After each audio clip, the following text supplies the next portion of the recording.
if you really break down and look at the excellence in customer service and in helping our potential patients feel super comfortable engaging with us, I think it's really important to understand their mindset and what they're thinking before they call us. And to do that, we've got to understand how people buy. And what I want to share with you this morning is really how to create a buying mentality in our patients and our potential patients rather than a selling focus by us. And to do that, I want to quickly look at the model of selling in the 80s and 90s. There was only a smidgen on rapport building. Someone would engage us or call us and we'd simply spend about 10% of our time finding out a little bit about them and making them feel super comfortable. We call that the rapport building process. We'd ask a few questions and we'd find out, what do you need, what do you want, what are you after, what are you inquiring about? And that would cover about 20% of the process. And then we go into talking about who we are, what we do, how we do it, what are our expertise, what are our experience levels. And that would be another 20%. So 10% was on rapport building, 20% was finding out what do they need and what do they want, and then another 20% was giving them the solution and talking about who we are and what we can provide them. That left a big 50% of the sales process based on closing the sale. If you're a good closer, if you had all the good one-liners, you're a really strong sales professional back in those days. And I think we need to change the model because the market's changed, the consumers change, people are thinking differently. We can now Google something and find out as much information as we can about weight loss and dietary advice and different things that we can do to feel better about ourselves. So because the consumer's mindset has changed, our sales process has to change. We need to flip that model on its head, if you like.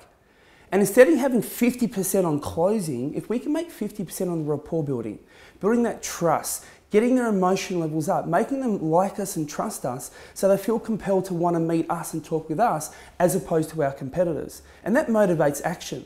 So we want to focus on 50% on rapport building. And then 20% is going to be on our needs and our wants. Now I want to share something with you so powerful right now. It's not just what they need, it's not just what they want, but it's why they have that need and the want. See, people are motivated by the why behind what they do. Not what they need, not what they want, but why do they have that need and want? That why is what we call that compelling motivator, the compelling reason strategy they have for wanting to make a decision. Our potential patients have really thought about wanting to make changes time and time and time again. They've probably tried so many different things to feel better and look better about themselves. And we need to really evoke from them what is their motivating reason, what is their driver. And that doesn't come from asking what do you need and what do you want. It doesn't come from them verbalizing to us what they need and what they want, but it's the why behind it. Now once we've done that rapport process, and then we've done 25% on the needs and the wants and finding out their why, 3/4 of that whole process is complete. Now we just need to top it up with 20% of how can we help them feel better to make a good decision to come and meet with us? And that's our solution process. Now, 95% is now done. Closing should just happen. It should just feel like a natural progression towards making a decision. Now, I just want to make it really clear. These percentages have nothing to do with time. It's the percentage of value it has to helping our potential patients make really good decisions. And 50% of that comes to the rapport and the trust they have with us.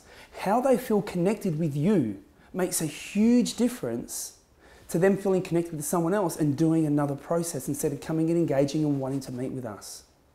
25% is getting them to verbalize to us how they're feeling, the why behind what they need and what they want. And I'll make it very clear with you. Going into too much detail too quickly only makes it more logical for the customer. It gives them more to think about. So 20% is the solution. And then we just need to ask a couple of easy questions to get them to say, yes, let's meet up, let's catch up, let's engage.